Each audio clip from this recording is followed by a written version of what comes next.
ഇന്ന് നമുക്കൊരു പഴയകാല വിഭവം ഉണ്ടാക്കാം. എന്താണെന്നല്ലേ, ചെറുപയർ വിളയിച്ചത് കേട്ടോ. ഇല്ലേ, 1 ടീസ്പൂൺ നെയ്യ് ഒഴിച്ച് കൊടുക്കുക.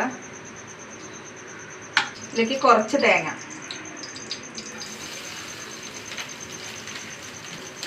തേങ്ങ ഒന്ന് മൂത്ത് വരട്ടെ. ഇതിലേക്ക് ശർക്കര ഉരുക്കിയത് ഒഴിച്ച് കൊടുക്കാം കേട്ടോ.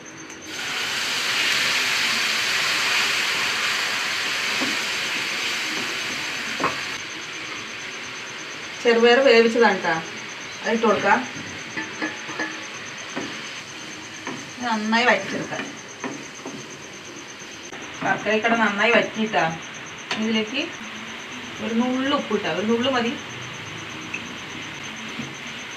ലാസ്റ്റ് കുറച്ച് ഏലക്ക പൊടിച്ചത് കേട്ടോ.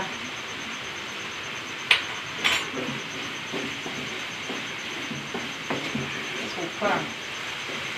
അത്രയേ ഉള്ളൂ, ആയിട്ടാ. സൂപ്പറാണ് കേട്ടോ. ഇത് ഉണ്ടാക്കാത്തവരുണ്ടാക്കി നോക്കുക. ഉണ്ടാക്കാത്തവരുണ്ടാവില്ല പഴയ കാലത്ത്.